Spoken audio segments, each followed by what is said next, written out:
Bonsoir à toutes et à tous, merci de vous joindre à nous pour le journal de ce soir. Tout de suite, les titres récents. L'opposition mauritanienne pourrait présenter un candidat unique pour l'élection du président de l'Assemblée nationale, c'est ce que croit savoir une source de presse.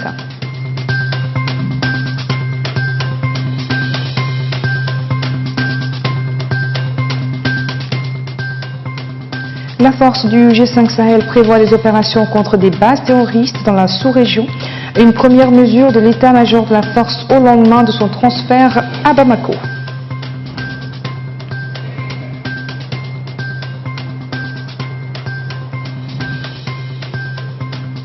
L'enseignement privé gagne du terrain en Mauritanie, mais un sujet fait polémique, le mode de recrutement des enseignants.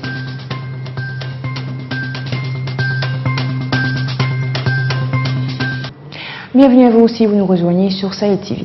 L'opposition mauritanienne s'orienterait vers la présentation d'un candidat unique pour l'élection du président de l'Assemblée nationale, prévue le lundi prochain.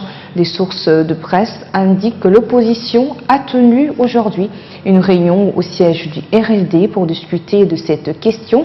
Plusieurs dirigeants de l'opposition ont fait leur entrée au Parlement à l'issue des élections de septembre dernier. Les députés de l'opposition n'ont pas pu cependant franchir la barre du tiers des sièges à l'Assemblée nationale.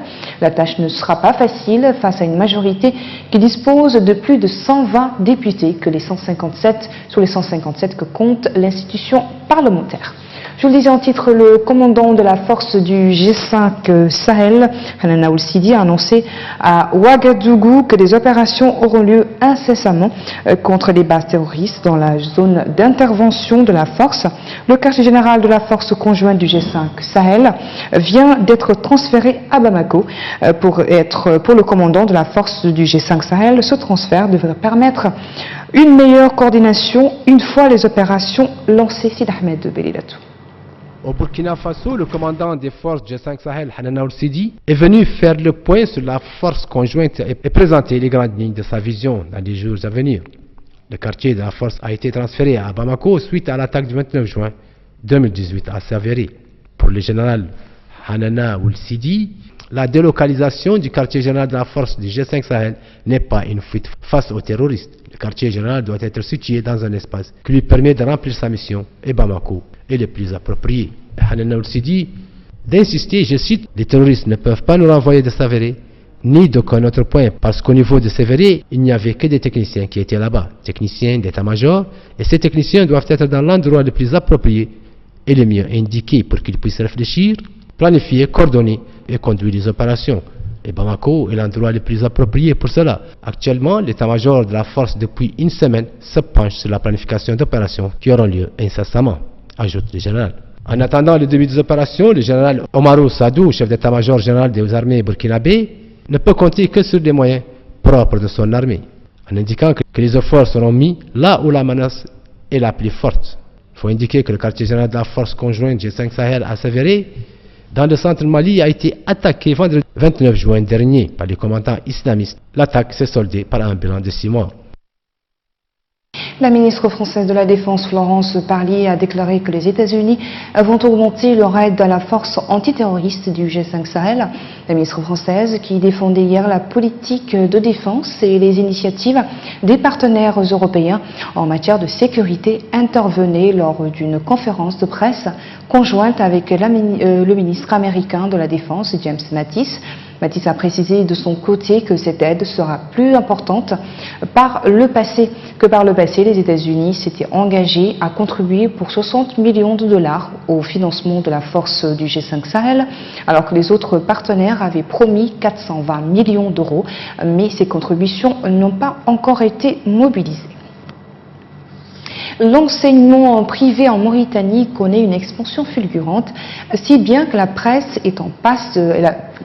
privé est en passe de devenir un système parallèle et concurrentiel du public. Le mode de recrutement des enseignants au privé reste son talon d'Achille.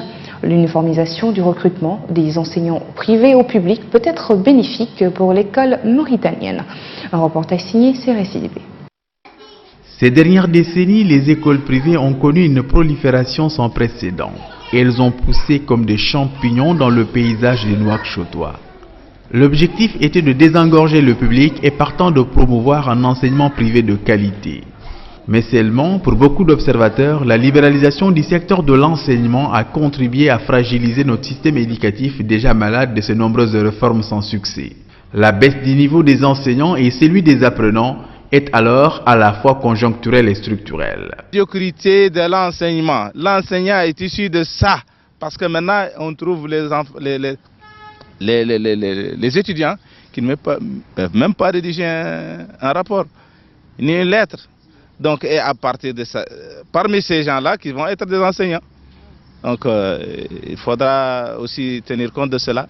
Le privé est souvent accusé d'employer les enseignants du public, ce qui est source d'absentéisme et de surcharge et donc contre-productif. La majorité des enseignants, c'est-à-dire qui ne peuvent même pas, c'est une contrainte. Par contrainte, ils jonglent entre le public et le privé. Et ça vraiment, ça nuit au rendement et la qualité au niveau du public. Parce que l'enseignant ne peut pas préparer son cours la veille parce qu'il est épuisé. Nous avions voulu savoir comment les enseignants sont recrutés à l'ENI de Nouakchott. Quel est le profil des enseignants au moment du recrutement? Mais la direction de l'École nationale des instituteurs de Nouakchott, pour des raisons de dépendance tutélaire, n'a pas souhaité répondre à nos questions. Cependant, nous savons que face à la baisse du niveau, les autorités ont engagé des réformes qui ont touché le niveau de recrutement avec l'exigence désormais du bac et la formation est passée à 3 ans. Ça, c'est pour le public. Qu'en est-il pour le privé? Au niveau du privé, le parcours des enseignants n'est pas toujours connu. Ils sont issus de divers horizons, mais cela ne signifie pas qu'il s'agit de la main-d'œuvre facile. La majorité de nos enseignants sont recrutés après un concours organisé par l'ANAPEJ. Ils ont été formés pour enseigner dans le privé. Nous faisons également appel aux retraités. Nous employons aussi des enseignants issus du public. Mais nous exigeons la présentation de leur emploi du temps. C'est sur la base de celui-ci que nous leur confions des classes. Le gouvernement déploie des efforts incommensurables pour que l'école mauritanienne retrouve ses lettres de noblesse, même si les résultats sont encore loin d'être satisfaisants. A l'inverse, l'enseignement privé est quelque peu abandonné. On a l'impression qu'il échappe quelque peu aux autorités. Or, l'école mauritanienne se résume à ces deux entités, l'enseignement public et l'enseignement privé. Mohamed Hassan Ouloudedo, président du Centre pour la formation des Oulamas, a déclaré hier lors d'une émission télévisée sur la chaîne Al-Hiwar que tous les revenus du centre sont bien transcrits et en détail, soulignant que l'université Abdullah ibn Yassine est pionnière parmi les universités mauritaniennes et que les recettes du centre proviennent de donations volontaires de certains de ses dirigeants, en plus de quelques autres mécènes. Ouloudedo a insisté sur le fait que les Mauritaniens tiennent à ce que leurs aumônes soient tenues secrètes comme le stipule la religion, mais que cela n'empêchait pas la transcription dans les livres comptables tous les revenus en détail. Il a également souligné que certains bienfaiteurs prennent en charge les frais de l'électricité et de l'eau et d'autres le coût de la subsistance des étudiants, alors que beaucoup d'enseignants du centre se portent volontaires pour enseigner gratuitement. Place à la page écho de cette édition avec Salwa Sherif.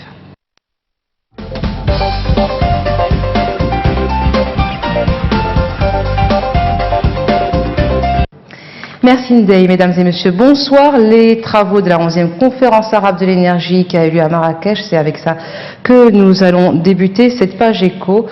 Cette conférence a débuté le premier jour de ce mois, elle s'achèvera demain. Elle a pour thème l'énergie et la coopération arabe. Des ministres et des responsables chargés de ce secteur y participent. Le ministre mauritanien du pétrole, de l'énergie et des mines, Mohamed Abdel Fattah, en fait partie. Plusieurs questions sont débattues lors de cette conférence. Les changements sur les marchés du pétrole et du gaz naturel, leur impact sur les pays arabes exportateurs de pétrole et de gaz et les défis les plus importants en termes de transition et de transfert d'énergie. On y a parlé aussi des énergies renouvelables et l'importance de l'investissement dans ce domaine.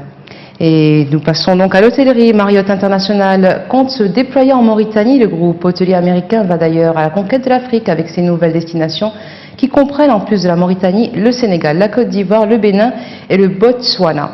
Le géant compte y investir 250 millions de dollars pour ce qui est de la Mauritanie. Marriott compte tirer profit notamment du cadre réglementaire incitatif mis en œuvre depuis 2017 par le pays dans le but de booster son secteur touristique. Et hier mardi, une rencontre régionale de haut niveau a débuté à Nouakchott. Le but, renforcer la sécurité alimentaire et l'intégration au niveau des pays du G5 Sahel. La préparation d'un projet de promotion des produits nationaux est l'un des sujets phares de cette rencontre. À cette rencontre participent plusieurs ministres des États du G5 Sahel, en particulier ceux parmi eux en charge des départements du développement, de la pêche, de l'agriculture, de l'élevage et de la jeunesse, des diplomates et des directeurs des banques et des organisations soutenant les stratégies et les programmes de développement de l'organisation.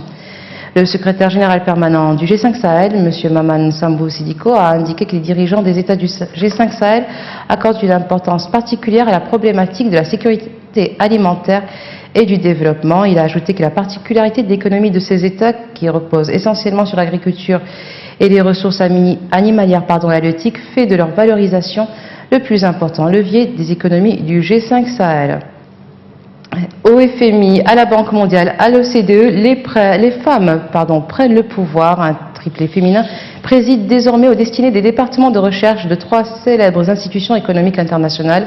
Gita Gopinath, nommée par le Fonds monétaire international lundi au rang de chef économiste, est une éminente spécialiste des taux de change. C'est la première femme à devenir économiste en chef du fonds. En avril, la Banque mondiale a choisi une professeure d'économie de l'université Yale, Penelope Kujianu-Goldberg, pour remplacer Paul Romer en tant que chef économiste de l'institution phare du développement. Quelques semaines plus tard, début juin, c'est l'Organisation de coopération et de développement économique, l'OCDE, qui annonçait avoir jeté son dévolu sur la Française Laurence Boone, ancienne conseillère de François Hollande à l'Élysée. Les défenseurs de la cause féminine en économie ne boudent pas leur plaisir face à cette nouvelle trinité. Cela traduit évidemment une prise de conscience d'un ras-le-bol mondial par rapport aux discriminations. Et voilà, ce sera tout pour cette page éco. Retour à Ndeye.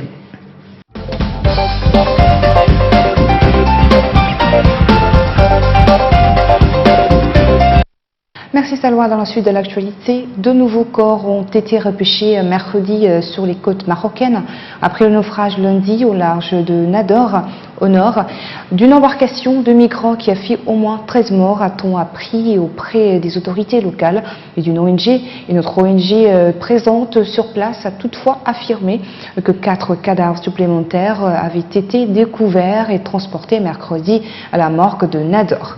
Certains des migrants ayant péri étaient de nationalité malienne et guinéenne, selon les autorités marocaines. L'embarcation s'est retrouvée en difficulté lundi, dans l'âge de Nador, ajoutant qu'une trentaine de migrants avaient été secourus. Le passeur présumé, un Malien âgé de 18 ans, qui se trouvait à bord, a été arrêté. La mission de formation militaire européenne en Somalie a été visée par un attentat. Un véhicule chargé d'explosifs a heurté un convoi de l'organisation qui transportait notamment des soldats italiens. Le bilan serait d'au moins 3 morts, 2 civils et le terroriste, ainsi que 4 blessés. Les islamistes Chebab ont revendiqué cette attaque inédite qui soulève des questions. Les Chebab souhaitaient peut-être attaquer un engin gouvernemental, sachant que les islamistes prennent surtout aux institutions somaliennes. La Cour internationale de justice a ordonné aujourd'hui aux États-Unis de mettre fin aux sanctions contre l'Iran visant l'importation de biens nécessaires à des fins humanitaires. Un revers pour Washington qui a toutefois recusé la compétence de la Cour dans cette affaire. La Cour internationale de justice se prononcer sur la demande de Téhéran de suspendre les sanctions américaines réimposé par Donald Trump après sa dénonciation de l'accord sur le nucléaire iranien. La République islamique dénonçant de graves conséquences sur son économie, les juges de la Cour basée à La Haye, plus haute instance judiciaire des Nations Unies, ont décidé à l'unanimité que les sanctions imposées visant certains biens constituaient une violation d'un traité d'amitié conclu en 1955 entre l'Iran et les États-Unis. Ainsi prend fin ce journal. Merci à vous de nous avoir suivis. Le rappel des titres à la une.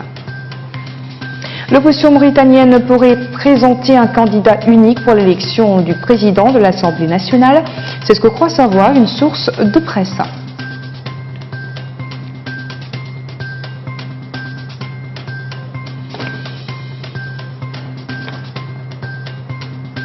La force du G5 Sahel prévoit des opérations contre des bases terroristes dans la sous-région. Une première mesure de l'état-major de la force au lendemain de son transfert à Bamako.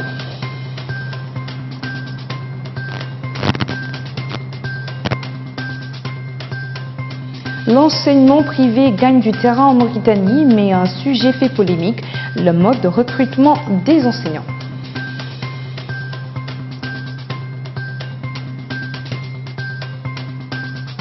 Merci de votre fidélité, je vous souhaite une excellente soirée.